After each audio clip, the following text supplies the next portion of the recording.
আজকে তফসির হবে সূরা মুলকের সর্বশেষ পর্ব হলো 6, আয়াত সংখ্যা হলো 23 থেকে নিয়ে 30, 8টি আয়াতের তফসির। এবং আজকের এই তফসিরের মাধ্যমেই সূরা মুলকের তফসির শেষ হবে। আল কুরআনুল কারীমের 29তম পারার প্রথম সূরা হলো সূরাতুল মুলক। এর আয়াত সংখ্যা হলো 30, ক্রমিক নম্বর হলো 67, 67 নম্বর সূরা। এই সূরার ভিতরে বাক্য আছে 335টি, অক্ষর আছে 1313টি। এই সূরাটি মক্কি। এই সূরার আরও একাধিক নাম রয়েছে। এই সূরার নাম তাবারাক। এই সূরার নাম হলো মানিআ, দাফিআ, ওয়াফিয়া, মুনজিয়া। তো সূরাতুল মুলক, মুলক শব্দের অর্থ হলো রাজত্ব, কর্তৃত্ব, ক্ষমতা, রাষ্ট্র। আজকের সূরা মুলকের সর্বশেষ পর্ব, ষষ্ঠ পর্ব, আয়াত নম্বর 23 থেকে 30, 8টি আয়াতের তাফসীর। মহান আল্লাহ রাব্বুল আলামিন আমাদের সকলকে শুরু থেকে শেষ পর্যন্ত সবগুলো কথা ইখলাস ও বিনয়ের সাথে আমলের নিয়তে বলার এবং শোনার তৌফিক দান করেন, আমিন। আজকের এই সূরা মুলকের 23তম আয়াতের তফসিল লিখতে গিয়ে কাদি সানাউল্লাহ পানিপতি রহমাতুল্লাহ আলাইহি তার প্রসিদ্ধ তফসির গ্রন্থ তফসিরে মাজহারির ভিতরে লিখেছেন এবং অন্যান্য তফসির কারকগণ নিজ নিজ তফসির গ্রন্থের ভিতরে লিপিবদ্ধ করেছেন যে সূরা মুলকের এই 23 নম্বর আয়াতে কারিমা তার পূর্বের 2টি আয়াতে কারিমার সুয়ালে মুকাদ্দারা অর্থাৎ উজ্জ গোপন প্রশ্নের উত্তর দেওয়া হয়েছে 23তম আয়াতে কারিমায়। সেই পূর্বের 2টি আয়াতের প্রশ্ন কি? পূর্বের 2টি আয়াতের একটি প্রশ্ন হলো যে আল্লাহ তাআলার এই আযাব থেকে, শাস্তি থেকে তোমাদেরকে রক্ষা করার মতো কোনো বাহিনী, কোনো দল আছে? নেই। তোমাদেরকে সাহায্য সহায়তা করার মতো আর কেউ নেই এক আল্লাহ ছাড়া। এমনিভাবে তোমাদেরকে রিজিক দেওয়ার মতো আর কেউ নেই। এখন প্রশ্ন আসলো, এই বিপদ আপদ, মুসিবতে এবং এই আযাব থেকে মুক্তির জন্য আর কেউ নেই এক আল্লাহ ছাড়া। তাহলে বিপদ আপদ মুসিবতে সাহায্যকারী, সহায়তাকারী কেউ নেই, রিজিক দেওয়ার মতো কেউ নেই। তাহলে আমাদেরকে এই বিপদ আপদ মুসিবতে সাহায্য কে করবে? সহযোগিতা, সহায়তা কে করবে? আমাদেরকে রিজিক কে দিবে?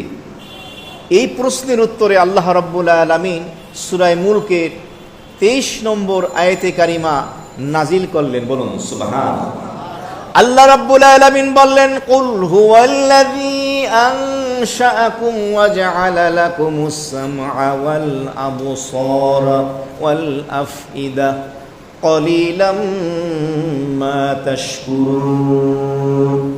কুল, ও আমার নবী আপনি বলুন, আপনি এলান করে দেন, আপনি ঘোষণা করে দেন বিশ্ববাসীর মাঝে, বিপদ আপদে তোমাদেরকে সাহায্য করবেন কে? তোমাদেরকে রিজিক দেবেন কে? কুল, আপনি বলে দেন, আপনি ঘোষণা করে দেন, এলান করে দেন, হুয়াল্লাযী আনশাআকুম, তোমাদেরকে সাহায্য করবেন ওই পবিত্র সত্তা যিনি তোমাদেরকে সৃষ্টি করেছেন। তিনি কে? আল্লাহ। কুল, আপনি বলুন, হুয়াল্লাযী, তিনি হলেন ওই পবিত্র সত্তা, আল্লাযী, যিনি আনশাআকুম, তোমাদেরকে সৃষ্টি করেছেন। অর্থাৎ তোমাদের বিপদ আপদ মুসিবতে সাহায্য সহযোগিতা সহায়তা করবেন আল্লাহ, তোমাদেরকে রিজিক দেবেন আল্লাহ। এই যে ভূমিকম্প গতকালকে হলো, আজকে দুপুরে হলো আশুলিয়ায়, আবার সন্ধ্যায় হলো ঢাকা সিটিতে। তো এই বিপদ আপদ মুসিবত, ভূমিকম্প, ভূমিধস, জলোচ্ছ্বাস, টর্নেডো, এই বিপদে আমাদের সাহায্য করবেন কে? আল্লাহ। আল্লাহ ছাড়া আর কেউ নাই। আমাদের মেমোরিতে ধরে না। বিশেষজ্ঞরা বলতেছেন এর থেকে মুক্তির পরিত্রাণের কোনো নিত্য নতুন প্রকল্প বাস্তবায়নের কোনো সুযোগ নেই, প্রযুক্তির মাধ্যমেও এর থেকে বাঁচার কোনো সুযোগ নেই। সুতরাং একজন ইমানদার মোমেন বিশ্বাস রাখবে, তাওয়াক্কুল রাখবে, ভরসা রাখবে বিপদ আপদে কার উপরে? আল্লাহর উপরে। আল্লাহ তোমার কোরআনের এই আসমানি গ্রন্থের সূরা মুলকের তাফসীর আমাদেরকে তোমার রহমত ও বরকতের ঘরে বসে শোনার সুযোগ দিয়েছো। আর তুমি বলেছো বান্দা তোর বিপদ আপদে সাহায্য করব আমি আল্লাহ। তোমার দিকে আমরা তাকিয়ে আছি। বিশ্ববাসীকে, দেশবাসীকে এই সমস্ত আসমানি জমিনি বালা মুসিবত থেকে তুমি হেফাজত করো, বলুন আমিন। আল্লাহ রাব্বুল আলামিন এই সূরা মুলকের 23 নম্বর আয়াতে কারিমা নাজিল করে সেই প্রশ্নের উত্তর দিয়ে দিলেন। বিপদ আপদ মুসিবত, জাহান্নামের আযাব, কবরের শাস্তি থেকে তোমাদেরকে সাহায্য সহায়তা করবেন, নাজাত মুক্তি দেবেন, পরিত্রাণ দেবেন এবং তোমাদেরকে সম্মানজনক পর্যাপ্ত পরিমাণে রিজিক দেবেন। তিনি হলেন আল্লাহ। কুল, নবী আপনি বলুন, হুয়াল্লাযী, তিনি হলেন ওই পবিত্র সত্তা, আনশাআকুম, যিনি তোমাদেরকে সৃষ্টি করেছেন, তিনিই তোমাদের সাহায্যকারী, সহায়তাকারী, তিনিই তোমাদের রাজ্জাক, রিজিক দেনওয়ালা। এই আয়াতে কারিমার মাধ্যমে আল্লাহ তাআলা আমাদেরকে একটি মেসেজ দিলেন যে তোমরা জানো, অনুসন্ধান করো, খোঁজ করো যে আল্লাহ ছাড়া আর কোনো সাহায্য পাওয়ার কোনো মাধ্যম নাই এবং তোমরা আল্লাহ রাব্বুল আলামিনের ইবাদত বন্দেগী করো, দাসত্ব করো। 23 নম্বর আয়াতে কারিমে আল্লাহ তাআলা আরো বললেন, ওয়াজআলা লাকুমুস সামআ ওয়াল আবসারা ওয়াল আফইদা, ওই পবিত্র সত্তা মহান আল্লাহ রাব্বুল আলামিন তোমাদের জন্য বানিয়ে দিয়েছেন সামআ, শ্রবণ শক্তি, ওয়াল আবসার, দর্শন শক্তি, দেখার ক্ষমতা, ওয়াল আফইদা, এবং তোমাদেরকে অন্তঃকরণ, হৃদয়ে দান করেছেন আল্লাহ। এই আয়াতে কারিমার মাধ্যমে মহান আল্লাহ রাব্বুল আলামিন আশরাফুল মাখলুকাত, সৃষ্টির সৃষ্টজীব মানব জাতিকে যে অসংখ্য অগণিত বেশুমার সীমাহীন নিয়ামত রাজি দান করেছেন সে আলোচনা করেছেন। সূরা মুলকের আলোচনার বিষয়বস্তু একটি মৌলিক বড় অংশই হলো আল্লাহ তাআলা বিশ্ববাসীকে, মানব জাতিকে যে নিয়ামত রাজি দান করেছেন সেই নিয়ামতগুলোর কথা আল্লাহ তাআলা আলোচনা করেছেন। আর এই সূরা মুলকের 23 নম্বর আয়াতে কারিমে আল্লাহ তাআলা মানুষের মাথা থেকে নিয়ে পা পর্যন্ত আল্লাহ পাক প্রত্যেকটি নিয়ামত দ্বারা আমাদেরকে পরিপূর্ণ করে রেখেছেন, বলুন সুবহানাল্লাহ। এই সমস্ত নিয়ামতের মধ্যে থেকে বিশেষভাবে 3টা নিয়ামতের কথা আল্লাহ তাআলা এখানে আলোচনা করেছেন। ওয়াজআলা, ওই আল্লাহ, ওই পবিত্র সত্তা যিনি বানিয়েছেন, তোমাদের জন্য সৃষ্টি করেছেন, লাকুম, তোমাদের জন্য, সামআ, সামা শব্দের অর্থ হলো শ্রবণ শক্তি, কান দিয়েছেন শোনার জন্য। কি শুনবেন?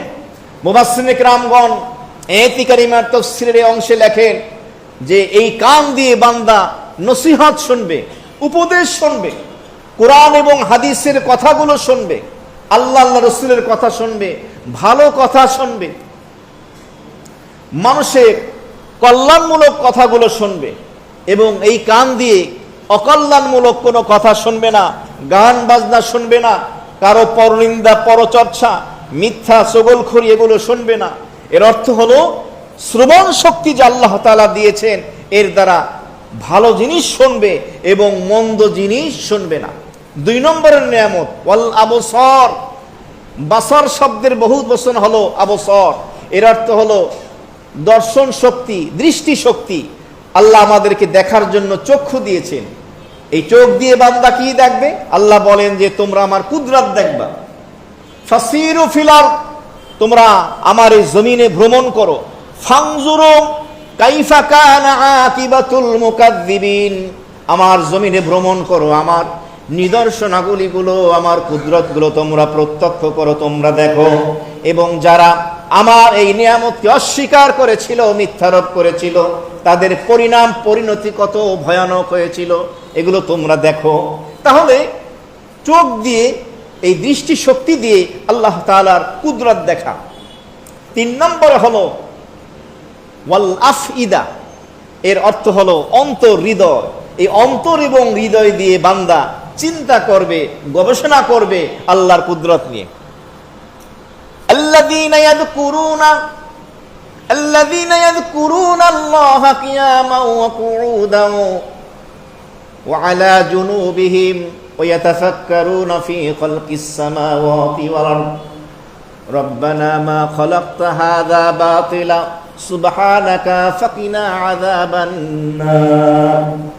আল্লাহ রাব্বুল আলামিন কোরআনে কারিমে দ্ব্যর্থহীন কণ্ঠে ঘোষণা করে দিলেন, আমার নেককার, বুদ্ধিমান, আকলমান, বিবেকবান বান্দা হলো এই সমস্ত বান্দা যারা আল্লাহ রাব্বুল আলামিনকে দণ্ডায়মান দাঁড়ানো অবস্থায়, বসা অবস্থায়, শোয়া অবস্থায়, এর অর্থ হলো সর্ব অবস্থায় আল্লাহর জিকির করে, আল্লাহকে স্মরণ করে।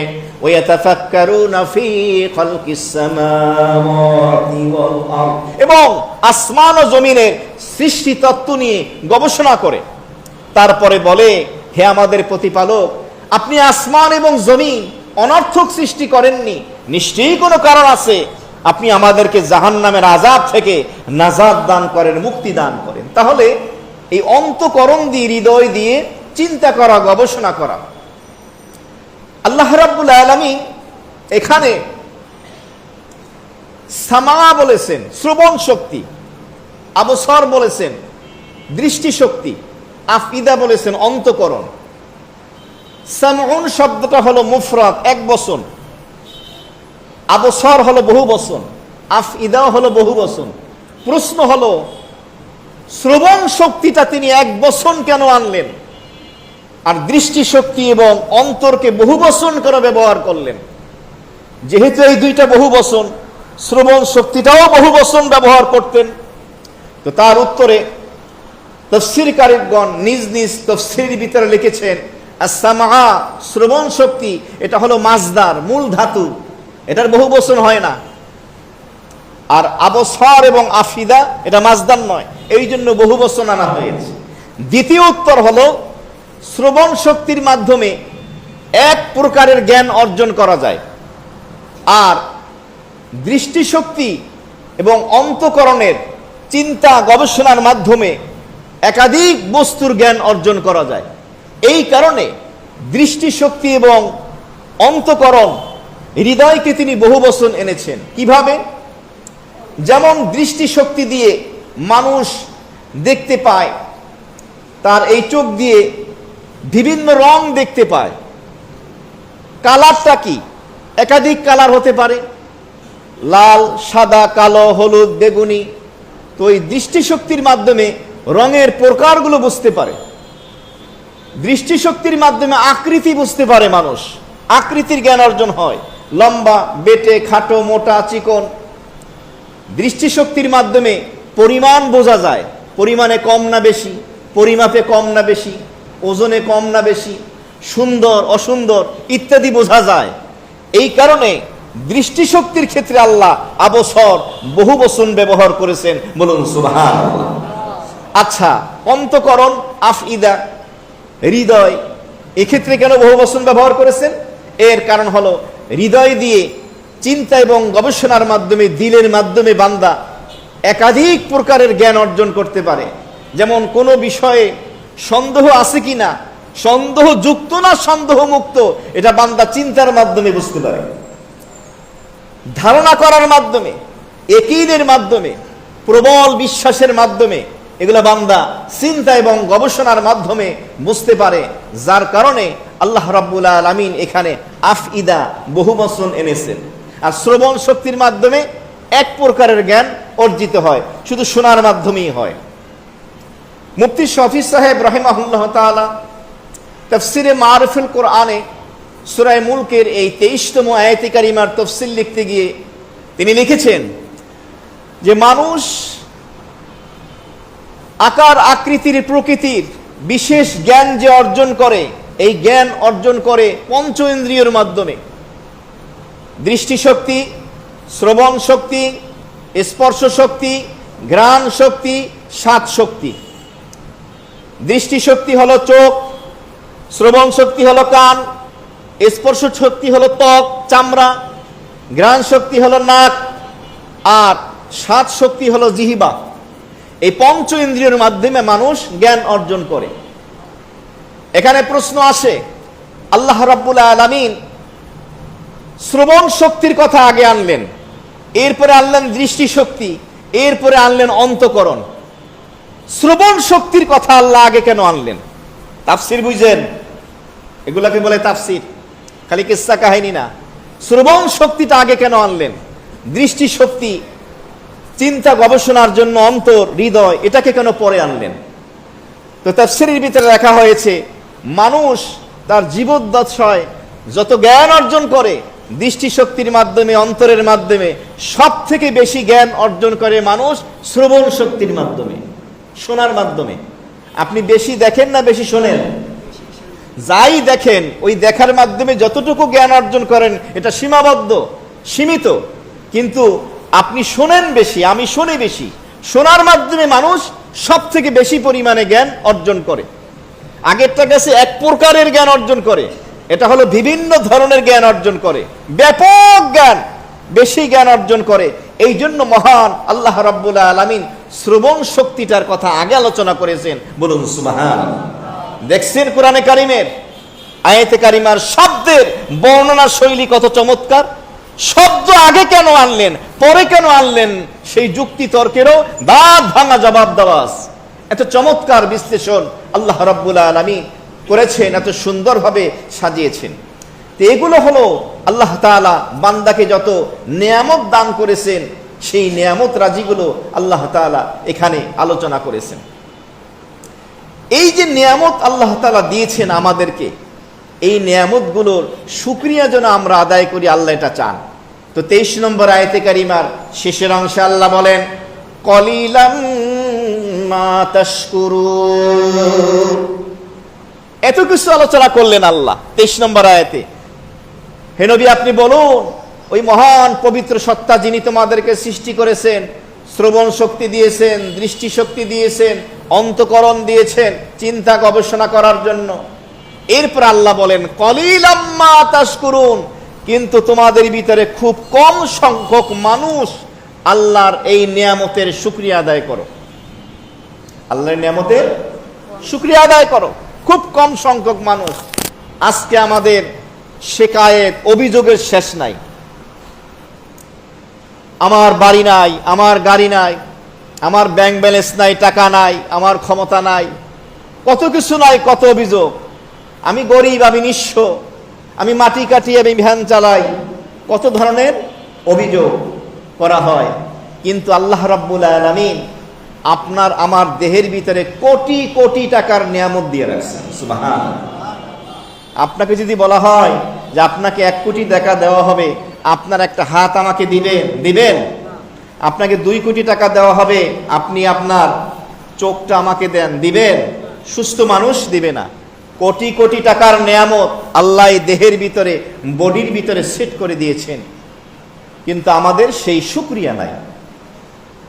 আজ থেকে 20 বছর 30 বছর আগে জীবন যাপনের মাধ্যমগুলো এত সহজলভ্য ছিল, এত ব্যাপকভাবে ছিল, যানবাহন এত ব্যাপক ছিল। এক জায়গা থেকে আর এক জায়গায় যেতে হলে হেঁটে যাওয়া লাগতো, গরুর গাড়িতে যাওয়া লাগতো।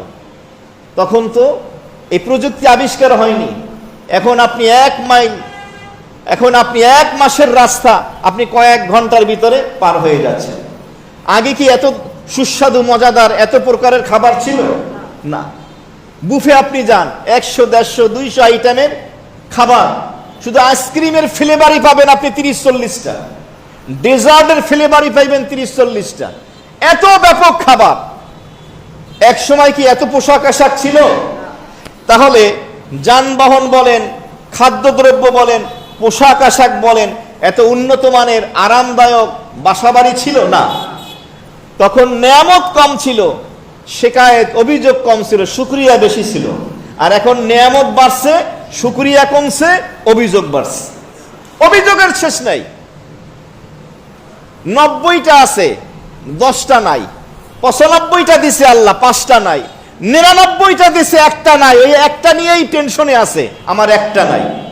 একবার চিন্তা করে না যে আল্লাহ আমাকে 99টা দিছে, 98টা দিছে, একটা বা দুইটা বা 5টা দেয় নাই। ওই একটা দুইটার পেরেশানিতে, টেনশনে সে ওই 98টা নিয়ামতের শুকরিয়া আদায় করতে পারছে না। এই জন্য আল্লাহ বলেছেন কলিলাম মা তাশকুরুন, তোমরা খুব কম সংখ্যক মানুষ এমন রয়েছে যারা শুকরিয়া আদায় করো। এর অর্থ কি? আল্লাহ তাআলা কলিলুন শব্দ ব্যবহার করেছেন, এর অর্থ হলো স্বল্প, অল্প, কম। মা তাশকুরুন, তাশকুরুনের ব্যাখ্যা মাজাজি, রূপক অর্থে বলা হয়েছে যে তোমরা শুকরিয়া আদায় কম করো। এর মানে কেমন জানি শুকরিয়াই আদায় করো না। আর একটা অর্থ হলো তোমরা কোনো সময়ই শুকরিয়া আদায় করো না, নিয়ামতের শুকরিয়া আদায় কোনো সময়ই করো না। এই কম করার আর একটা অর্থ হলো এটা। আল্লাহ তাআলা যে আমাদেরকে এই যে নিয়ামতগুলো দিয়েছেন, এই নিয়ামতগুলোর শুকরিয়া আদায় কিভাবে হবে? মুফাসসিরে কেরামগণ তাফসীরের ভিতরে লিখেছেন, আল্লাহ তাআলার নিয়ামতকে তার মর্জি মোতাবেক, সন্তুষ্টি মোতাবেক যখন বান্দা ব্যবহার করবে, তখন তার নিয়ামতের শুকরিয়া আদায় হবে। আল্লাহ তাআলা কান দিয়েছেন, আল্লাহ তাআলা চান এই কান দিয়ে তুমি ভালো কথা শোনো, কোরআন তেলাওয়াত শোনো, নসিহত উপদেশ শোনো, বাবা মার, মুরব্বীদের, উলামায়ে কেরামের কথা শোনো। আল্লাহর মর্জি মোতাবেক, সন্তুষ্টি মোতাবেক যখন ওই নিয়ামতকে আমরা ব্যবহার করব, তখন ওই নিয়ামতের শুকরিয়া আদায় হবে। তা না হলে শুধু মুখে বললাম আলহামদুলিল্লাহ, এটাও এক প্রকারের শুকরিয়া, কিন্তু ওই নিয়ামতের পূর্ণাঙ্গ শুকরিয়া আদায় হবে না। তখনই আদায় হবে যখন ওই নিয়ামতটা আমি আল্লাহর মর্জি মোতাবেক, সন্তুষ্টি মোতাবেক আদায় করব। যার চোখ নাই সে জানে চোখ কত বড় নিয়ামত। এক হাফেজে কোরআন, বর্তমান বিশ্বের জীবন্ত আল্লাহর ওলি, পৃথিবীর 10 জন বড় আলেমের ভিতরে অন্যতম একজন, আল্লামা জুলফিকার নকশবন্দি হাফিজাহুল্লাহ তাআলা, তিনি তার এক বয়ানে বলেন, এক হাফেজে কোরআন কোরআনে কারিম হিফজ করেছে, এরপরে হুজুরের কাছে এসছে দোয়ার জন্য। তো হুজুর মনে করেছেন হয়তো বিয়ে শাদী করবে, দোয়ার জন্য এসছে। হুজুর জিজ্ঞেস করলেন, কি বিয়ে শাদী করবা, এই জন্য দোয়া করব? তখন ওই যুবক 2 চোখের পানি ফেলে দিয়ে কান্না করে বলল, হযরত, আমি জন্মান্ধ, আমার মা আমাকে জন্ম দিয়েছেন, আজ পর্যন্ত আমার মায়ের চেহারাটা আমার দেখার তৌফিক হয় না, আমার মা দেখতে কেমন। আপনি দোয়া করেন আল্লাহ যেন আমার দৃষ্টিশক্তি ফিরিয়ে দেয়। আমরা তো বুঝি না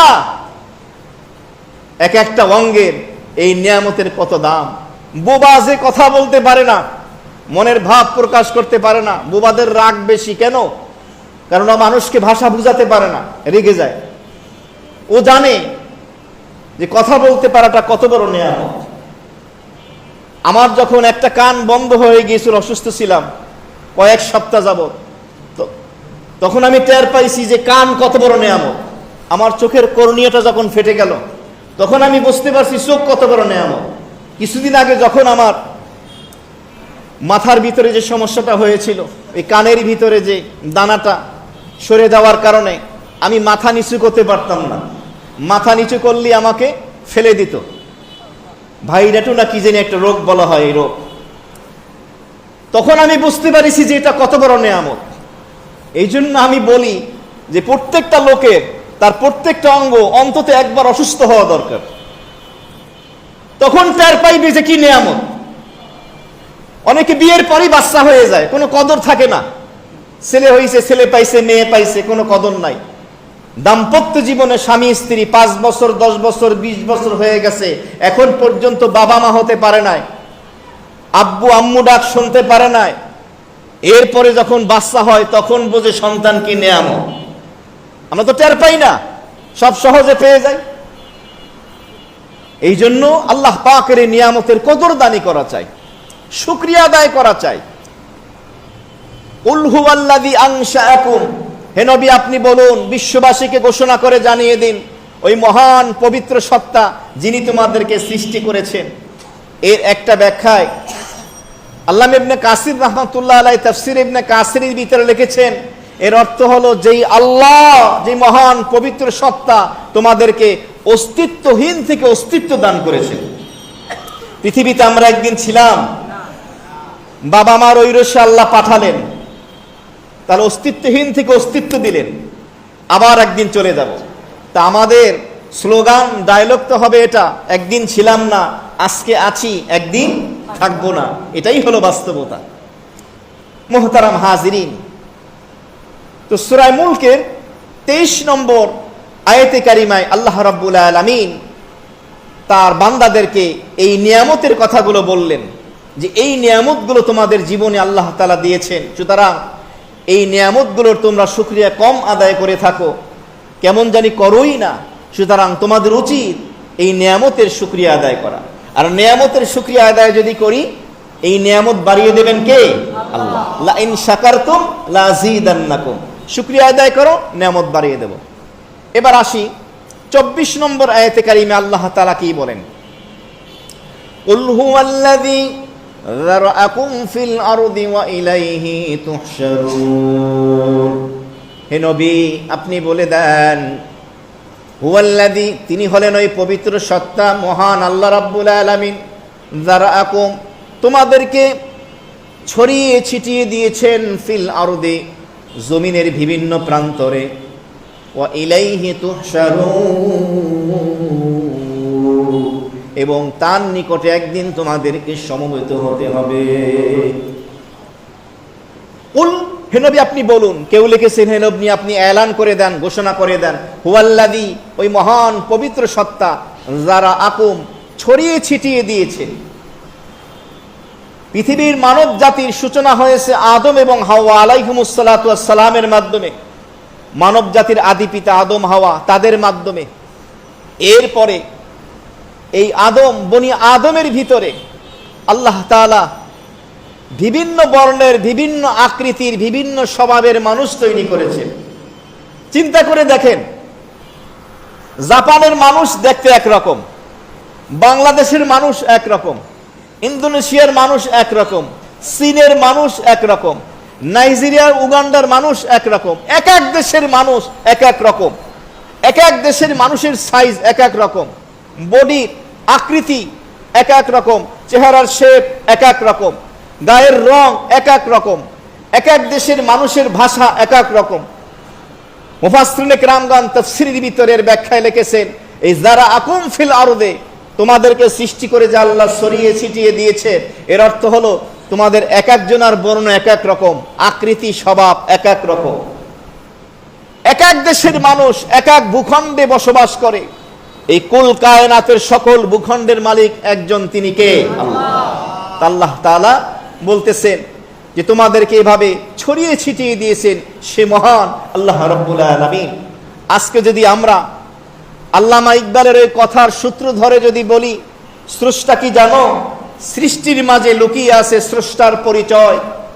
কুরআনে কারিমে আল্লাহ বলেছেন, অফি আনফুসিকুম আফালা তুবসিরুন, ও বান্দা তুমি কি তোমার নিজের ভিতরে একটু গবেষণা করে দেখেছো, চিন্তা করে দেখেছো? তোমার দেহ অবয়বের ভিতরে দেখেছো? তোমার চোখ, তোমার কান, তোমার হাত, তোমার পা, তোমার চুল মাথা থেকে নিয়ে কদম পর্যন্ত অঙ্গ প্রত্যঙ্গগুলি নিয়ে একটু চিন্তা করো, গবেষণা করো। এই গোস্তের উপরে চামড়ার প্রলেপ, এই সুন্দর করে সুনিপুণ কারিগর মহান আল্লাহ রাব্বুল আলামিন তোমাকে সৃষ্টি করেছেন। তুমি তোমাকে নিয়ে গবেষণা করলে স্রষ্টার পরিচয় লাভ করবে। বলুন সুবহানাল্লাহ। আল্লাহ তাআলা গবেষণা করতে বলেছেন। এই জন্য রাব্বুল আলামিন বলেছেন, কুল নবী বলে দেন, হুয়াল্লাযী, ওই পবিত্র সত্তা হলেন তিনি, যারাকুম ফিল আরদে, যিনি তোমাদেরকে জমিনের বিভিন্ন প্রান্তে ভূখণ্ডে ছড়িয়ে ছিটিয়ে রেখেছেন, বিক্ষিপ্তভাবে ছড়িয়ে ছিটিয়ে দিয়েছেন। বর্তমান পৃথিবীতে প্রায় 195টার মতো দেশ রয়েছে জাতিসংঘের তথ্য অনুযায়ী, এবং বর্তমান পৃথিবীতে প্রায় 800 কোটি এর অধিক মানুষ রয়েছে। 800 কোটি 20 লক্ষ প্রায় মুসলিম অমুসলিম, সকল ধর্মের বর্ণের মানুষ পৃথিবীতে রয়েছে।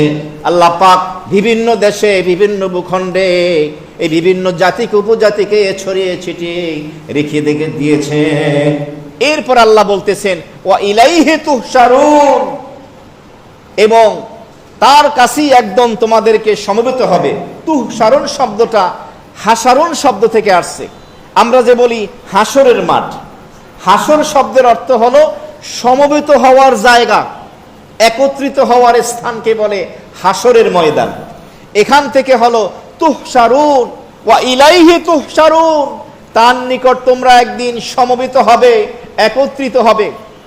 মুফাসসিরিনে কেরামগণ লিখেছেন সেটা হলো জাযা এবং সাজা। তুমি ভালো কাজ করলে তার প্রতিদান পাবে, মন্দ কাজ করলে তার শাস্তি পাবে। তাহলে প্রতিদান এবং শাস্তির যে দিবস, সেদিন তোমাদেরকে আল্লাহর সামনে দণ্ডায়মান হতে হবে, তোমাদেরকে সমবেত করা হবে। এই মহান আল্লাহ রাব্বুল আলামিন তোমাকে প্রথমবার যেভাবে সৃষ্টি করেছেন, তোমার মৃত্যুর পরে কবরের ভিতরে তোমার দেহের হাড্ডি গুড্ডি গোস্তগুলো চামড়াগুলো যখন মাটিতে রূপান্তরিত হবে, সেখান থেকে তিনি আবার সৃষ্টি করবেন। যিনি প্রথমবার সৃষ্টি করেছেন তিনি আবার তোমাদেরকে দ্বিতীয়বার সৃষ্টি করবেন। তিনি কে? আল্লাহ। নবী করিম সাল্লাল্লাহু আলাইহি ওয়াসাল্লামের দরবারে একবার আবু লাহাব, উতবা, শায়বা, মক্কার কাফের নেতৃবৃন্দু 50-100 বছর পুরাতন কবরের নরম হাড্ডিগুলো খুইজা খুইজা নিয়ে গেছে নবীর দরবারে। দরবারের রেসালতে হাজির হয়ে নবীজির সামনে ওই হাড্ডিগুলো হাত দিয়ে চাপ দিল, বালুর মতো পাউডারের মতো গুঁড়ো গুঁড়ো হয়ে গেল, ফু দিয়ে উড়িয়ে দিল।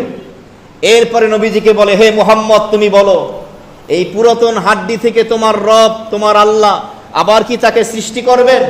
মহান আল্লাহ রাব্বুল আলামিন সূরা ইয়াসিনের শেষ পৃষ্ঠায় রয়েছে আয়াতে কারিমা নাজিল করে জানিয়ে দিলেন, যিনি সর্বপ্রথম সৃষ্টি করেছেন তিনি আবার এই পুরাতন হাড্ডি থেকে আবার তোমাকে সৃষ্টি করবেন। সুবহান। তাহলে 24 নম্বর আয়াতে কারিমা আল্লাহ তাআলা এই আলোচনাগুলো করেছেন। এবার আসি 25 নম্বর আয়াতে কারিমায় আল্লাহ তাআলা কি বলেন? وَيَقُولُونَ مَتَى هَذَا الْوَعْدُ إِن كُنتُمْ صَادِقِينَ।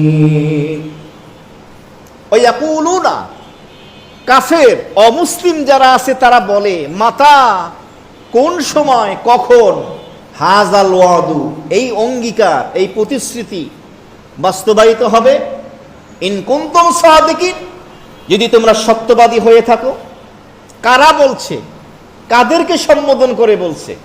মুফাসসিরিনে কেরামগণ তাফসীর গ্রন্থের ভিতরে লিখেছেন, মুহাম্মদুর রাসূলুল্লাহ সাল্লাল্লাহু আলাইহি ওয়াসাল্লাম এবং তার অনুসারী সাহাবায়ে কেরাম মুসলমানদেরকে সম্বোধন করে কাফের মুশরিকরা বলে। ইয়াকুলুনা এর অর্থ হলো কাফের অমুসলিমরা বলে। কাকে বলে? নবীজিকে এবং সাহাবায়ে কেরামকে, মুসলমানদেরকে বলে। কি বলে?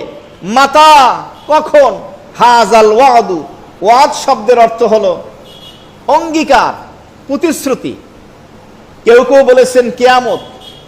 বলতে চায়, ও মুহাম্মদ এবং মুহাম্মদের অনুসারীরা, তোমরা যে বলো কিয়ামত একদিন সংগঠিত হবে, এমনি ভাবে হাসরের মাঠে একত্রিত করা হবে, আল্লাহর কাছে জবাবদিহি করতে হবে, তাহলে সেই কিয়ামত কবে সংগঠিত হবে, কখন হবে? এই কথা তারা কেন বলে? এই কথা তারা বলে তারা কিয়ামতকে অস্বীকার করে, এই জন্য বলে। অথবা কিয়ামত বাস্তবায়িত হলো অনেক পরে হবে, দূরবর্তী সময়, অনিশ্চিত বিষয়।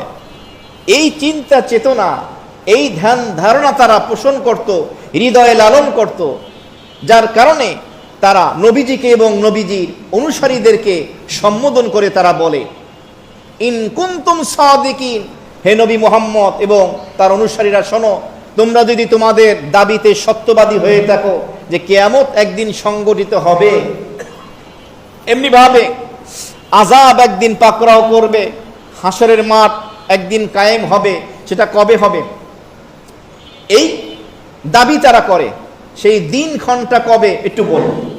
বলতে বলা হলো এই কথাটা তোমরা বলো। তো কেউ কেউ এই ওয়াদ শব্দের ব্যাখ্যা করেছেন হাসরের ময়দান, কেউ কেউ বলেছেন কিয়ামত কবে প্রতিষ্ঠিত হবে, এই দাবি তারা করত। তাহলে এই দাবি তারা রাসূলুল্লাহ সাল্লাল্লাহু আলাইহি ওয়াসাল্লাম এবং তার অনুসারী সাহাবায়ে কেরাম ধর্মপ্রাণ মুসলমানদের কাছে গিয়ে তারা এভাবে করত। আল্লাহ রাব্বুল আলামিন ২৬ নম্বর আয়াতে কারিমার ভিতরে এভাবে আল্লাহ তাআলা তার উত্তর দিয়ে দিলেন, উল ইন্নামাল ইলমু ইনদাল্লাহ ওয়া ইন্নামা আনা নাযীরুম মুবিন। ও নবী, কুল আপনি বলে দেন, ইন্নামাল ইলমু ইনদাল্লাহ, কিয়ামতের ইলম, কিয়ামতের জ্ঞান এটা হলো একমাত্র আল্লাহ রাব্বুল আলামিনের কাছে। এখানে হলো দুইটা বিষয় ইমামে রাজি রাহমাতুল্লাহ লিখেছেন। একটা হলো কিয়ামত সংগঠিত হওয়ার জ্ঞান, খেয়াল করেন, একটা হলো কিয়ামত সংগঠিত হওয়ার জ্ঞান, আর একটা হলো কিয়ামত সংগঠিত হওয়ার সময়ের জ্ঞান। বিষয় কয়টা? একটা হলো কিয়ামত সংগঠিত হওয়ার জ্ঞান, এই জ্ঞানটা আল্লাহ তাআলা নবী রাসূলদেরকে দিয়েছেন, আমাদের নবীকে দিয়েছেন। আর একটা হলো কিয়ামত সংগঠিত কোন সময় হবে, কখন হবে, এটা নবী রাসূলকে জানানো হয় না, এটা জানেন একমাত্র কে? আল্লাহ রাব্বুল আলামিন। তা আল্লাহর হাবিবকে আল্লাহ তাআলা এই সূরা মুলকের ২৬ নম্বর আয়াতে কারিমা নাজিল করে জানিয়ে দিলেন, ও নবী, উল আপনি বলে দেন, ইন্নামাল ইলমু ইনদাল্লাহ, কিয়ামত যে সংগঠিত হবে এটা সুনিশ্চিত, এটা বাস্তবতা, দুরূহ সত্য, এতে কোনো সন্দেহ সংশয়ের কোনো সুযোগ নেই, অবকাশ নেই। এই জ্ঞানটা আল্লাহ আমাকে দিয়েছে, আমি তোমাকে এটা বলতে পারবো। কিন্তু কিয়ামত কোন সময়, কখন, কোন মাসে সংগঠিত হবে এই জ্ঞান আল্লাহ আমাকে দেননি। তবে হ্যাঁ, হাদিস শরীফের ভিতরে একটি বর্ণনা পাওয়া যায় জুমার দিনের কথা। এই জন্য গতকাল যখন ভূমিকম্প হয়েছে অনেকে ভয় পাইছে কিয়ামত মনে হয় শুরু হয়ে গেছে, কারণ জুমার দিনই তো এই ভূমিকম্প হওয়ার কথা। বর্তমান বৈষয়িক শিক্ষায় শিক্ষিত দুনিয়ার ডিগ্রিধারী যারা আছে, এলিট শ্রেণীর লোক যারা ইসলাম যারা পালন করে, তাদেরকে তারা এইভাবে অন্য দৃষ্টিতে দেখে এবং আমরা জাতিকে পিছনে নিয়ে যাচ্ছি, আমরা অন্ধ, এই ধরনের কটূক্তি তারা করে। কালকের যে ভূমিকম্প হলো, এখন যে বিশেষজ্ঞরা মতামতগুলো ব্যক্ত করছেন, দিচ্ছেন, এই আলোকে কিছুটা হইলেও টের পাইতেছে যে কিয়ামত যখন হইবে সব আলু ভর্তা হয়ে যাইবে, কিছু খুঁজে পাওয়া যাইবে না। আর তোমাকে যদি দেখতে হয় তুমি কোরআনে কারিম খুলে দেখো, সূরা জিলজালে চলে যাও, সেখানে গিয়ে দেখো অসংখ্য আয়াতে সেই কিয়ামতের বিভীষিকাময় মুহূর্তের কথাগুলো বলা হচ্ছে।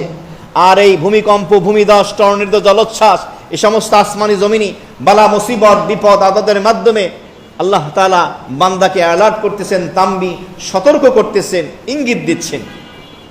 তো আল্লাহ তাআলা বলে দিলেন, কুল বলে দেন, ইন্নামাল ইলমু ইনদাল্লাহ, এই যে কিয়ামত সংগঠিত হবে, কখন হবে, কোন সময়, এই জ্ঞান তো আমার কাছে না, এটা হলো আমার আল্লাহর কাছে।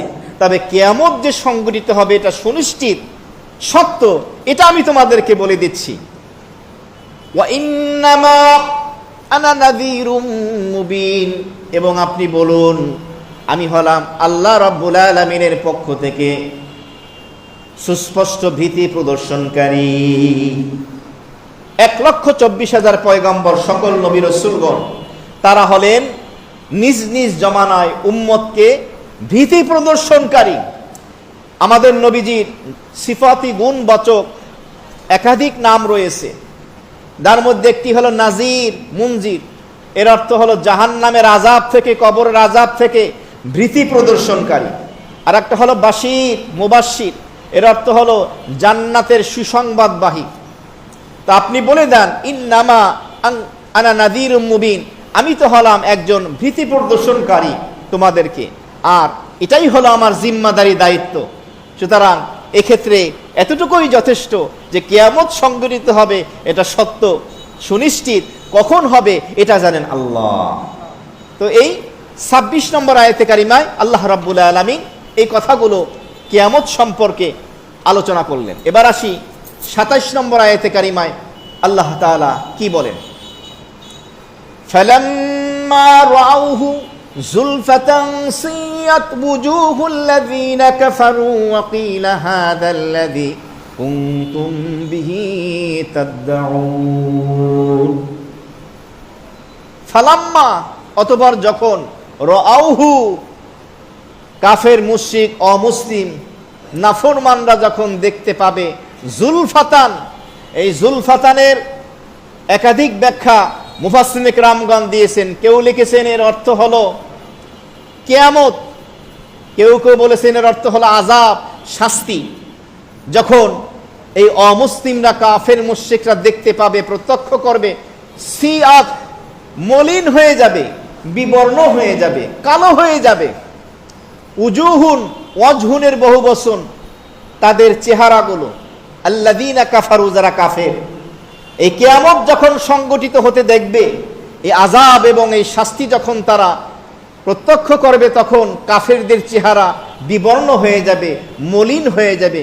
ওয়াকিলা, তখন তাদেরকে বলা হবে, হাযাল্লাযী কুনতুম বিহি তাদউন, তোমরা যেই বিষয়ের দাবি করেছিলে, আহ্বান করেছিলে, আজকে এটাই হলো তাই, তোমরা এখন নিয়ে নাও। তো পরকালের শাস্তি যখন তারা প্রত্যক্ষ করবে। আর মুজাহিদ রাহমাতুল্লাহ আলাইহি বলেন এর অর্থ হলো বদরের ময়দানে যখন কাফের মুশরিক অমুসলিমরা তাদের করুণ পরিণতি, আযাব, শাস্তি প্রত্যক্ষ করেছিল, তখন কাফেরদের চেহারা মলিন হয়ে গিয়েছিল। জুলফাতান এর একটা অর্থ হলো আযাব, শাস্তি, আর একটা অর্থ হলো কিয়ামত, আর একটা অর্থ হলো কুরবুন, করিবুন, এর অর্থ হলো নিকটবর্তী। শাস্তিকে যখন তারা নিকটবর্তী দেখতে পাবে, সিয়াত কালো হয়ে যাবে, বিবর্ণ হয়ে যাবে। উজুহুল্লাযীনা কাফারু, কাফেরদের মুখমণ্ডল, চেহারাগুলো। তাফসীরের ভিতরে আসছে এর অর্থ হলো তাদের চেহারা মলিন হয়ে যাবে এবং তাদের চেহারার রং চেঞ্জ হয়ে যাবে, পরিবর্তন হয়ে যাবে।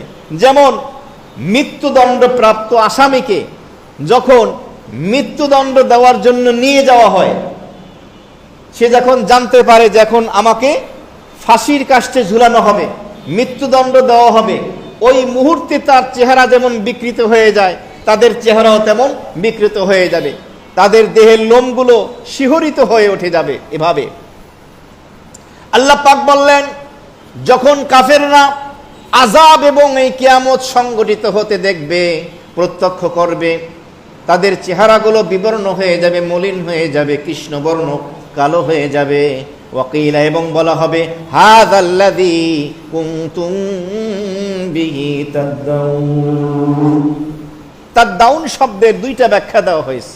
একটা অর্থ হলো তাদউন দোয়াউন শব্দ থেকে এসছে, নির্গত হয়েছে।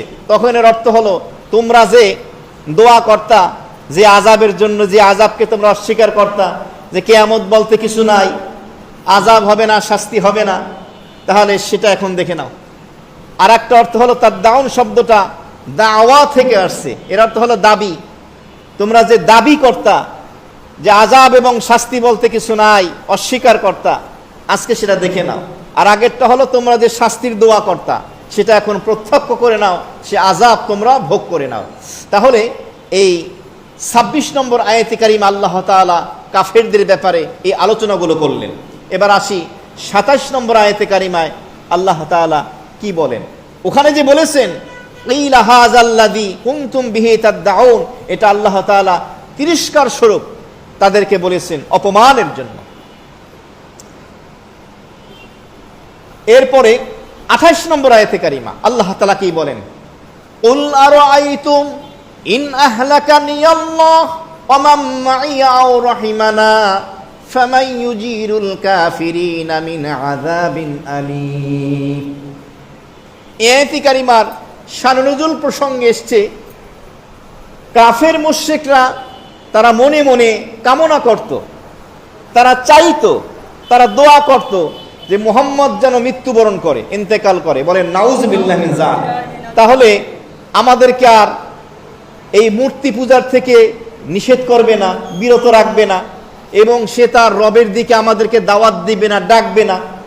এই কারণে তারা এই মন্দ কামনাগুলো করত, এই দোয়াগুলো তারা করত নবীর বিরুদ্ধে। আল্লাহ রাব্বুল আলামিন সূরা মুলকের 28 নম্বর আয়াতে কারিমা নাজিল করে বললেন, কুল, ও নবী আপনি বলে দেন, আর আইতুম, তোমাদের অভিব্যক্তি কি, তোমাদের সিদ্ধান্ত কি, তোমাদের মনোভাব কি, বলো। ইন আহলাকানি আল্লাহু আমান মাইয়া আও রাহিমানা, ইন আহলাকানি আল্লাহ, যদি আল্লাহ তাআলা আমি নবীকে হালাক করে দেয়, ধ্বংস করে দেয়, এর অর্থ হলো যদি আমি নবীর মৃত্যু হয়ে যায়, ধ্বংস মানে কি মৃত্যু হয়ে যায় এখনই, অমাম মাইয়া, এবং আমার সাথে যে আমার অনুসারী সাহাবায়ে কেরাম আছে তাদেরও যদি মৃত্যু হয়ে যায়, কথা বুঝছেন, আমি নবী এবং আমার অনুসারী সাহাবায়ে কেরামের যদি মৃত্যু হয়ে যায় এখনই, তাহলে তোমাদের কি লাভ হবে। আও রহিমানা, অথবা আমার এবং আমার অনুসারী সাহাবায়ে কেরামের উপরে আল্লাহ রহমত বর্ষণ করে, দয়া করে, মেহেরবানি করে মৃত্যুটাকে যদি বিলম্বিত করেন, এখন মৃত্যু না দেন, কথা বুঝছেন, তাহলে তোমাদের সিদ্ধান্ত কি বলো। ফামান ইউজিরুল কাফিরিনা মিন আযাবিন আলীম, তাহলে কাফেরদেরকে এই যন্ত্রণাদায়ক আযাব থেকে, শাস্তির থেকে কে রক্ষা করবে বলো। মানেটা কি? এর অর্থ হলো, তোমরা যে আমার মৃত্যু কামনা করছো, আমার অনুসারী সাহাবায়ে কেরামের মৃত্যু কামনা করছো, এখন যদি আমার এবং আমার সাহাবীদের মৃত্যু হয়েও যায়, তাহলে তোমাদেরকে এই কঠিন আযাব থেকে কে বাঁচাবে। অথবা যদি আল্লাহ আমাদের প্রতি দয়া করে মৃত্যুকে বিলম্বিত করেন, দেরিতে মৃত্যু দেয়, এখন মৃত্যু যদি নাও দেয়, তাহলে এই যে কঠিন আযাব তোমাদেরকে পাকড়াও করবে, এর থেকে তোমাদেরকে কে বাঁচাবে, কে রক্ষা করবে। উভয় অবস্থায় তো আযাব থেকে, শাস্তি থেকে মুক্তির, পরিত্রাণের কোনো ব্যবস্থা নাই। সুতরাং তোমাদের উচিত পরিত্রাণের, মুক্তির পথ খোঁজা। সেটা হলো তোমরা তওবা ইস্তেগফার করো এবং আমার দাওয়াতে সাড়া দাও, এক আল্লাহকে মানো, আমার নবুয়ত এবং রিসালাতকে তোমরা স্বীকার করো। কুল আর আইতুম, আরা শব্দের শাব্দিক অর্থ হলো দেখা, চোখ দিয়ে দেখা। এখানে মাজি শব্দ ব্যবহার হয়েছে, অতীতকালের ক্রিয়া, মূল ক্রিয়া ধাতু ব্যবহার করা হয়েছে, কিন্তু অতীতকাল ব্যবহার করে আমর, আদেশ সূচক অর্থ নেওয়া হয়েছে। তোমাদের সিদ্ধান্ত কি, তোমরা বলো। আমার ইন্তেকাল, আমার সাহাবায়ে কেরামের অনুসরণ, যারা আমার সাহাবায়ে কেরাম, তাদের যদি ইন্তেকাল হয়, তোমাদের তো কোনো লাভ নাই, উপকার নাই। সুতরাং তোমাদের উপকার হলো এই কঠিন আযাব থেকে কিভাবে তোমরা বাঁচতে পারো, সেটা হলো তোমাদের মুক্তির পথ। এই কথাগুলো এখানে বলা হয়েছে। সুতরাং তোমাদের উচিত ওই মুক্তির পথ খোঁজ করা, যাতে তোমরা নিশ্চিন্তে নির্বিঘ্নে থাকতে পারো। কারণ আমরা আল্লাহর আযাবকে ভয় করি, যেহেতু আল্লাহকে ভয় করি, আল্লাহকে মানি, আমার সাহাবায়ে কেরাম আল্লাহ, আল্লাহ রসুলকে মানে, সুতরাং আমাদের মৃত্যু এখন হোক বা পরেও যদি হয়, যেহেতু আল্লাহকে ভয় করি, সুতরাং আল্লাহ আমাদেরকে হয়তো এই আযাব থেকে আল্লাহ মুক্তি দেবেন। কিন্তু তোমাদের অবস্থাটা কি হবে? তোমাদের তো মুক্তির কোনো আর ব্যবস্থা থাকবে না। সুতরাং তোমরা তোমাদের মুক্তির পথ খোঁজো। ফামান ইউজিরুল কাফিরিনা মিন আযাবিন আলীম, কাফেরদেরকে এই যন্ত্রণাদায়ক শাস্তি থেকে কে আছে মুক্তি দিতে পারে। এই ফামাই মান শব্দটা ইস্তেফামে ইনকারি, প্রশ্নবোধক, অস্বীকার জ্ঞাপন, অস্বীকৃতি জ্ঞাপন। এর অর্থ হলো কাফেরদেরকে, যারা আল্লাহ, আল্লাহ রসুলকে যারা মানে না, তাদেরকে জাহান্নামের এই কঠিন শাস্তি থেকে মুক্তি দেওয়ার কেউ নেই। আরেকটি ব্যাখ্যা হলো, তোমরা যেই হাতে গড়া মাটির এবং পাথরের মূর্তিগুলোর উপাসনা, ইবাদত, বন্দেগী করো, তারা এই কঠিন আযাব, শাস্তি থেকে তোমাদেরকে মুক্তি দিতে পারবে না। এবার সূরা মুলকের 29 নম্বর আয়াতে কারিমে আসি, আল্লাহ তাআলা কি বলেন? কুল হুয়ার রাহমানু আমান্না বিহি ওয়া আলাইহি তাওয়াক্কালনা ফাসাতা'লামুনা মান হুয়া ফি দালালিম মুবিন। কুল, ও নবী আপনি বলুন, হুয়ার রহমান, তিনিই হলেন রহমান, দয়াময়, পরম করুণাময় আল্লাহ রাব্বুল আলামিন। আমান্না বিহি, আমরা তার উপরে ঈমান এনেছি। এর অর্থ হলো আল্লাহ যে রহমান রহিম, আল্লাহ তাআলাকে আমরা চিনি, আল্লাহ তাআলার মারিফাত আমরা অর্জন করেছি। সুতরাং সেই আল্লাহকে জেনে বুঝি আমান্না বিহি, তার উপরে আমরা ঈমান এনেছি, বিশ্বাস স্থাপন করেছি। ওয়া আলাইহি তাওয়াক্কালনা, এবং তার উপরই আমরা নির্ভরশীল, তাওয়াক্কুল করি। আসলে আলাইহির শাব্দিক অর্থ তার উপরে, তাওয়াক্কালনা আমরা তাওয়াক্কুল করি, নির্ভরশীল হই। আলাইহি শব্দটা আগে কেন আনা হলো? এটা হসরের জন্য, এটা গুরুত্ব বোঝানোর জন্য, যে নির্ভর করার জায়গা ঠিকানা একটা, তিনি কে? আল্লাহ। তার উপরে আমরা সর্ব অবস্থায় এভাবে আমরা তাওয়াক্কুল করি, নির্ভরশীল। কারণ ওই রহমান যিনি অসংখ্য নিয়ামত রাজি দিয়ে আমাদেরকে ঘিরে রেখেছেন, সুতরাং আমরা তার ইবাদত করি। আমি নবী যেভাবে তার ইবাদত করি, আমার অনুসারী সাহাবায়ে কেরাম যেমন এক আল্লাহর রহমানের ইবাদত করে, সুতরাং আমি তোমাদেরকে দাওয়াত দিচ্ছি তোমরাও সেই একমাত্র রহমান আল্লাহ রাব্বুল আলামিনের কি করো? ইবাদত বন্দেগী করো। এ কথা বলা হচ্ছে। তাদেরকে এই কথা বলার মাধ্যমে জানানো হচ্ছে যে জেনে রাখো যে রহমান আল্লাহ রাব্বুল আলামিন নিয়ামত দিয়ে আমাদেরকে ঢেকে রেখেছেন, তার উপরে ঈমান আনা এবং তার উপরে তাওয়াক্কুল করা, নির্ভরশীল হওয়া, এটাই হলো ঈমানের দাবি। এর পরের অংশে আল্লাহ বলেন ফাসাতা'লামুনা মান হুয়া ফি দালালিন মুবিন, অতঃপর অচিরেই তোমরা জানতে পারবে কে সুস্পষ্ট গোমরাহি পথভ্রষ্টতার ভিতরে নিমজ্জিত রয়েছে, খুব তাড়াতাড়ি তোমরা জানতে পারবে। তাফসীরের ভিতরে লেখা হয়েছে যে এর অর্থ হলো, ও কাফের মুশরিক অমুসলিম বেদিন যারা আসো, আল্লাহ আল্লাহ রসুলকে যারা মানো না, তোমরা খুব শীঘ্রই অবগত হবে, তোমরা জানতে পারবে আমাদের মধ্যে সঠিক পথে কে আছে আর বেঠিক পথে কি আছে, হকের পথে কে আছে, সত্যের পথে কে আছে, বাতিল অসত্যের পথে কে আছে, এটা অচিরেই তোমরা জানতে পারবে। যখন নেককার বান্দাদেরকে পুরস্কৃত করা হবে, বদকারদেরকে তিরস্কার করা হবে, শাস্তি দেওয়া হবে, তখন তোমরা জানতে পারবে যে আমাদের ভিতরে সুস্পষ্ট পথ ভ্রষ্টতার ভিতরে কে রয়েছে, আমি নবীর অনুসারীরা নাকি তোমরা। এর মাধ্যমে তাদেরকে ভয় দেখানো হলো, তাদেরকে ধমকি দেওয়া হলো, তাদেরকে অ্যালার্ট, তাদেরকে সতর্ক করানো হলো, বিশ্ববাসীকে জানিয়ে দেওয়া হলো। এবার আসি আজকে সূরা মুলকের সর্বশেষ 30 নম্বর আয়াতে কারিমা। আল্লাহ কি বলেন?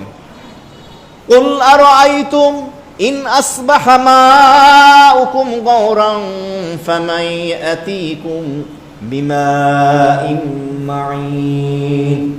আল্লাহ তাআলা সর্বশেষ সূরা মুলকের 30 নম্বর আয়াতে কারিমার ভিতরে বিশ্ববাসীকে যত নিয়ামত রাজি দান করেছেন, এই সমস্ত নিয়ামতের ভিতরে অন্যতম গুরুত্বপূর্ণ একটা নিয়ামত নিয়ে আল্লাহ আলোচনা করেছেন। আর সেই নিয়ামতটার নাম হলো মা। মা মানে পানি। আরবিতে মা মানে কি? এক বচন হলো মাউন, বহু বচন হলো মিয়াহুন, এর অর্থ হলো পানি, ওয়াটার। এই পানির নিয়ামত নিয়ে কি আলোচনা করে শোনেন।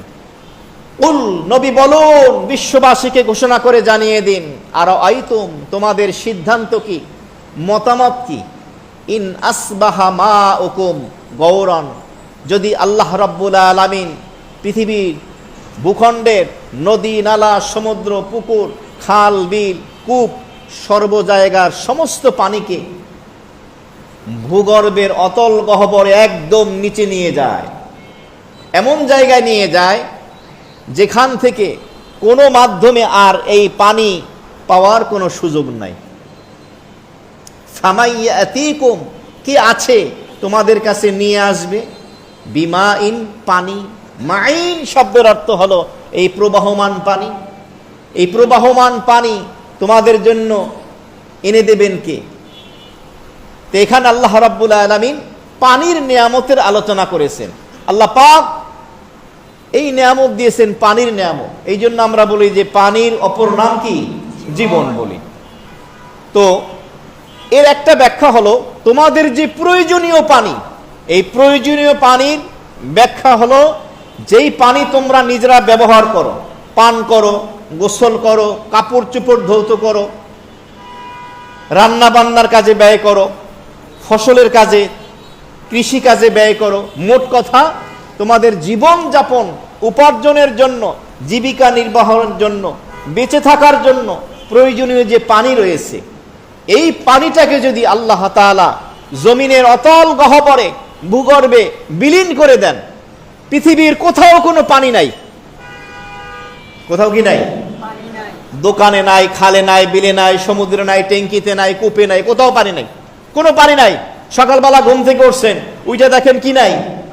কোথাও পানি নাই। খালি বাংলাদেশ না, পৃথিবীতে কোথাও পানি নাই। আল্লাহ একদম নিশ্চিহ্ন করে দিয়েছেন। এর একটা অর্থ হলো পানি এমন জায়গায় গিয়ে পৌঁছছে যেখান থেকে বালতি, রশি, মেশিন, মোটর কোনো মাধ্যমে পানি সংগ্রহ করার কোনো সুযোগ নাই।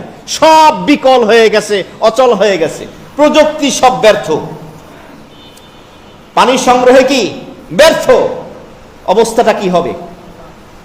অবস্থাটা কেমন হবে? গৌরন শব্দের অর্থ হলো গভীর, এটা গুণবাচক, এর অর্থ হলো সুগভীর, একদম গভীরে নিয়ে যাওয়া হয়েছে, আর পানি পাওয়া যাচ্ছে না। এক বাদশাহ তার বাদশাহী নিয়ে খুব গর্ব অহংকার করতেছিল, আমার এই বিশাল বাদশাহী, এই ক্ষমতা। দেখ আল্লাহওয়ালা এক বুজুর্গ, সাদা মাথা, পোশাক আশাক, ফকির কিসেমের, তো সে বলল যে তুমি এই তোমার এই বাদশাহী নিয়ে, ক্ষমতা নিয়ে, এই সম্পদ রাষ্ট্র নিয়ে এত অহংকার করো, তোমার এই ক্ষমতা, রাষ্ট্র ক্ষমতা তো 2 ঢোক পানি ছাড়া কিছুই না।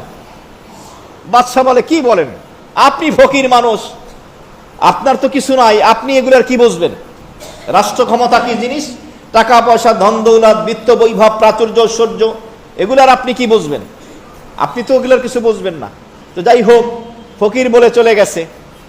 এরপরে একদিন বাদশাহ সফরে বের হয়েছে।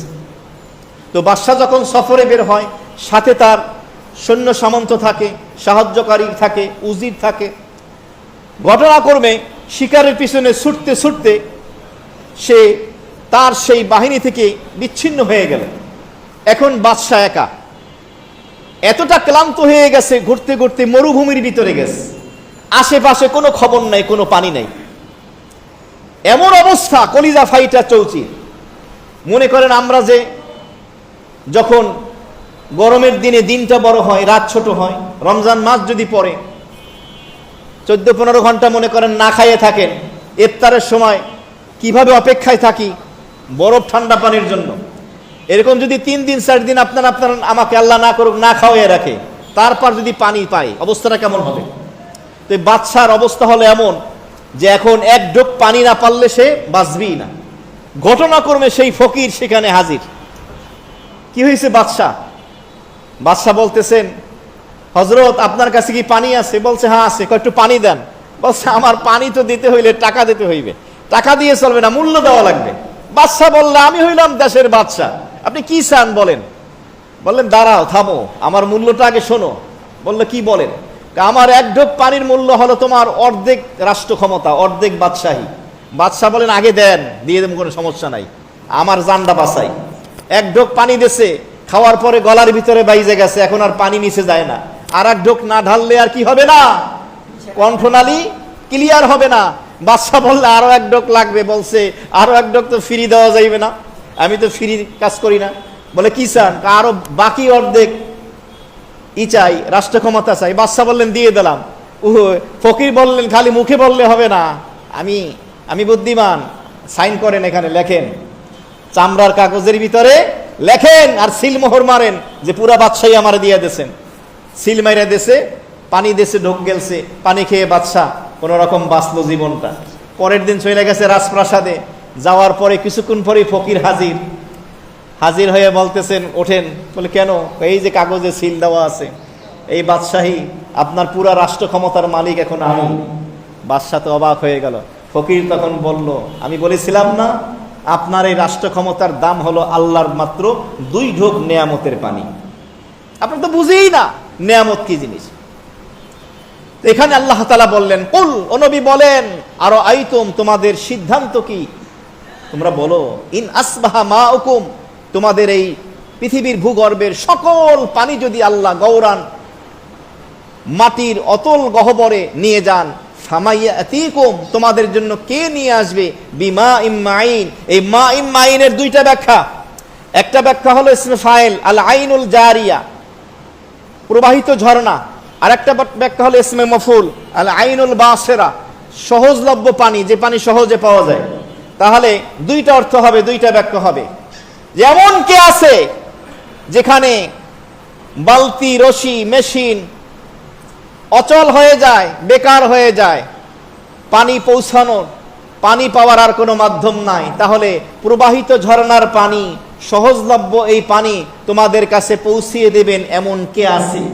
এমন তো কেউ নাই, এমন তো একজন, তিনি কে? আল্লাহ। মুফতি শফি সাহেব রাহিমাহুল্লাহ তাআলা এই আয়াতে কারিমার এই অংশের তাফসীরের ভিতরে লিখেছেন, ওই মহান আল্লাহ রাব্বুল আলামিন এই পৃথিবীর পানিগুলো যেন নষ্ট না হয়ে যায়, এই জন্য অবশিষ্ট পানিগুলোকে আল্লাহ বরফ বানাইয়া বিভিন্ন পাহাড় পর্বতের সিংহের ভিতরে আল্লাহ তাআলা অতল গহ্বরে রেখে দেন।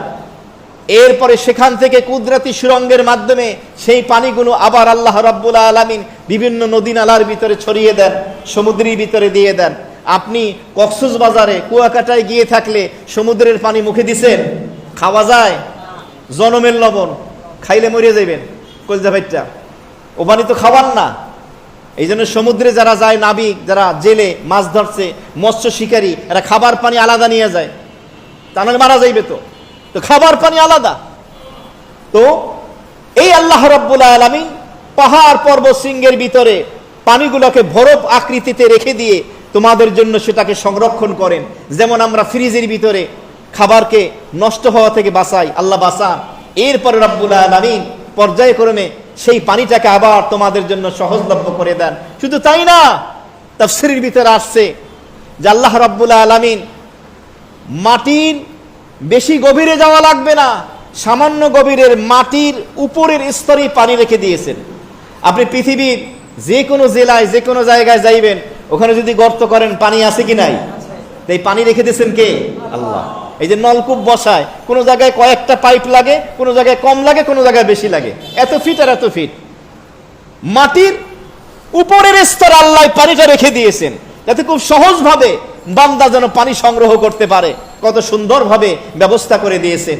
এই 30 নম্বর আয়াতে কারিমে আল্লাহ সর্বশেষ পানির নিয়ামতের আলোচনা করে স্মরণ করিয়ে দিলেন। এ প্রসঙ্গে শায়েখ জালালউদ্দিন মহল্লী রহমতুল্লাহ আলাইহি তিনি বলেন, এই সূরা মুলকের 30 নম্বর আয়াতে কারিমা, কুল আরাআইতুম ইন আসবাহা মাউকুম গাওরান ফামান ইয়াতিকুম বিমাইন মাঈন। ও নবী, আপনি বলে দেন তোমাদের রায় কি, তোমাদের সিদ্ধান্ত কি, মনোভাব কি, বলে দাও। তোমাদের পৃথিবীর সকল পানি যদি আল্লাহ রাব্বুল আলামিন তোমাদের নাগালের বাইরে নিয়ে যান, মাটির অতল গহ্বরে যদি নিয়ে যান, যেখানে পৌঁছার সম্ভব না, পানি সংগ্রহ করা সম্ভব না, ফামাইয়াতিকুম বিমাইন মাঈন, তাহলে এই প্রবাহিত সহজভাবে এই পানি তোমাদেরকে কে পৌঁছাবে, কে এনে দিবে? তো জালালউদ্দিন মহল্লী রহমতুল্লাহ আলাইহি বলেন, মুস্তাহাব হলো সূরা মুলকের এই 30 নম্বর শেষ আয়াতটা তেলাওয়াত করে বলবে আল্লাহু রাব্বুল আলামিন। 30 নম্বর আয়াত তেলাওয়াত করে মুস্তাহাব কি বলা? আল্লাহু রাব্বুল আলামিন। এই পানির ব্যবস্থা করবেন কি? আল্লাহ রাব্বুল আলামিন। ও আল্লাহ, গতকালকে যেহেতু ভূমিকম্প হয়ে গেল, আমরাও আজকে রহমত বরকতের ঘরে বসে তোমার কোরআনে কারিমের তাফসীর করে এবং শুনে বলতেছি, এই ভূমিকম্প থেকে বাঁচাইতে পারবে আমাদের আল্লাহ, তুমি ছাড়া আর কেউ পারবে না। সর্বশেষ কথা, সূরা মুলকের একটু ফজিলত বলে দিই। এক হাদিসের ভিতরে এসেছে, নবীজি বলেন, কোরআনে কারিমে 30 আয়াত বিশিষ্ট একটি সূরা আছে, যেই ব্যক্তি এই সূরাটা তেলাওয়াত করবে, এই সূরা আল্লাহর কাছে ওই ব্যক্তির জন্য সুপারিশ করবে, আল্লাহ ওই সূরার সুপারিশ কবুল করবে, গুফিরা লাহু, এবং আল্লাহ তাকে মাফ করে দেবে। সুবহানাল্লাহ। এরপর নবী বলেন, ওয়াহিয়া তাবারাকাল্লাযী বিয়াদিহিল মুলক। আর 30 আয়াত বিশিষ্ট সেই সূরার নাম কি? সূরা মুলক। আর এক হাদিসের মধ্যে এসেছে যে সূরাতুল মুলক মানিআতুম মিন আযাবিল কবর। সূরা মুলক যেই ব্যক্তি নিয়মিত তেলাওয়াত করবে, আল্লাহ পাক তাকে কবরের আযাব থেকে নাজাত দান করবে। সুবহানাল্লাহ। আর এক হাদিসের মধ্যে এসেছে, নবীজি আলিফ লাম মিম তানজিল এবং সূরা মুলক তেলাওয়াত না করে রাত্রে ঘুমাতেন না। এই সূরার আমল হলো মূলত রাতের বেলা এশার নামাজের পরে আমল করব তো ইনশাআল্লাহ। আর এক হাদিসে আসছে, এক ব্যক্তি আলিফ লাম মিম তানজিল এবং বিশেষভাবে সূরা মুলক এই সূরাটাই বেশি বেশি তেলাওয়াত করত। এই লোকটার ইন্তেকাল হয়ে গেল, অনেক বড় গুনাহগার ছিল। যখন তাকে জাহান্নামে দেওয়া হবে তখন এই সূরাটা একটা পাখির একটা মানুষের আকৃতিতে ধারণ করে আসলো। আসার পর আল্লাহ তাআলার কাছে সে বলল, আল্লাহ, আমি সূরা মুলকে তোমার এই বান্দা নিয়মিত গুরুত্বের সাথে যত্নের সাথে তেলাওয়াত করত, সুতরাং তুমি তাকে মাফ করে দাও। আল্লাহ রাব্বুল আলামিন তখন তেলাওয়াতকারীকে মাফ করে দেবেন এবং ফেরেশতাদেরকে বলবেন তার আমল নামার ভিতরে প্রত্যেকটা গুনার পরিবর্তে একটা করে নেকি লিখে দাও, সুবহানাল্লাহ, এবং জান্নাতে তার মর্যাদাটা বৃদ্ধি করে দাও, বাড়িয়ে দাও, সুবহানাল্লাহ।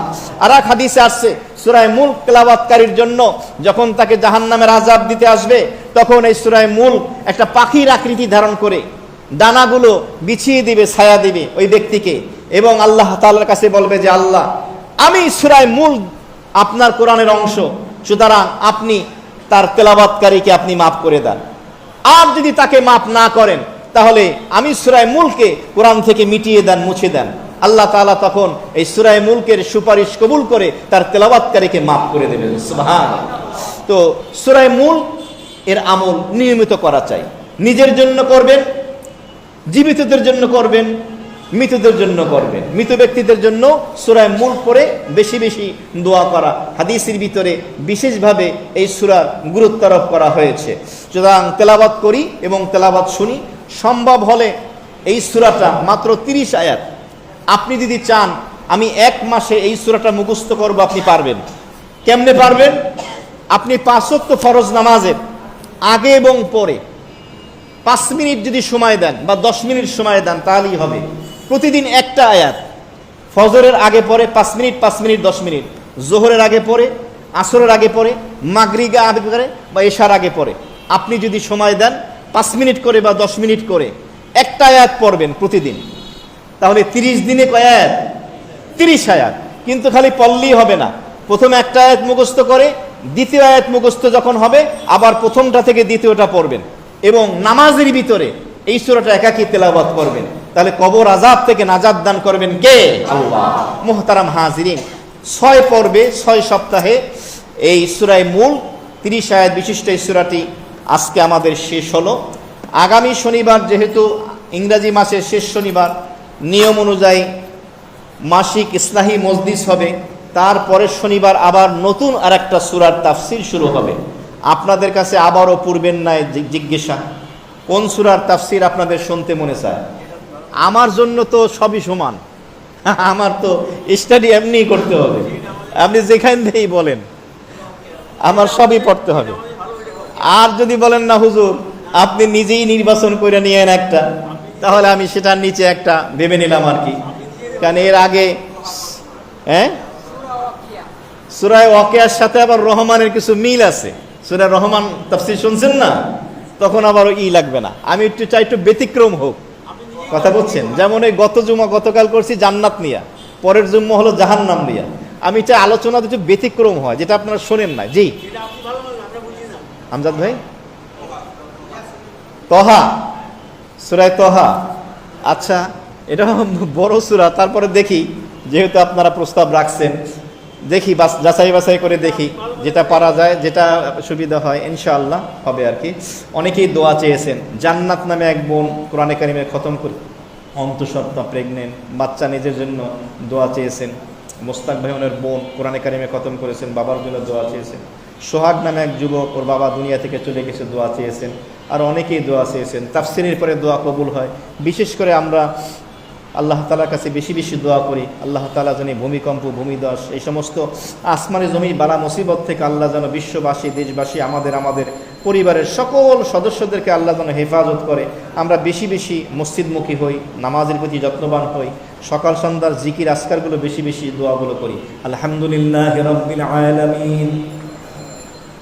ربنا ظلمنا أنفسنا وإن لم تغفر لنا وترحمنا لنكونن من الخاسرين اللهم ربنا آتنا في الدنيا حسنة وفي الآخرة حسنة وقنا عذاب النار ربنا لا تزغ قلوبنا بعد إذ هديتنا وهب لنا من لدنك رحمة إنك أنت الوهاب ربنا هب لنا من أزواجنا وذرياتنا قرة أعين واجعلنا للمتقين إماما اللهم حاسبنا حسابا يسيرا اللهم أجرنا من النار اللهم إنا نعوذ بك من غضبك وإنا نسألك رضاك والجنة اللهم تقبل منا صلاتنا وصيامنا وزكاتنا وصدقتنا وحجنا وعمرتنا ومن آمال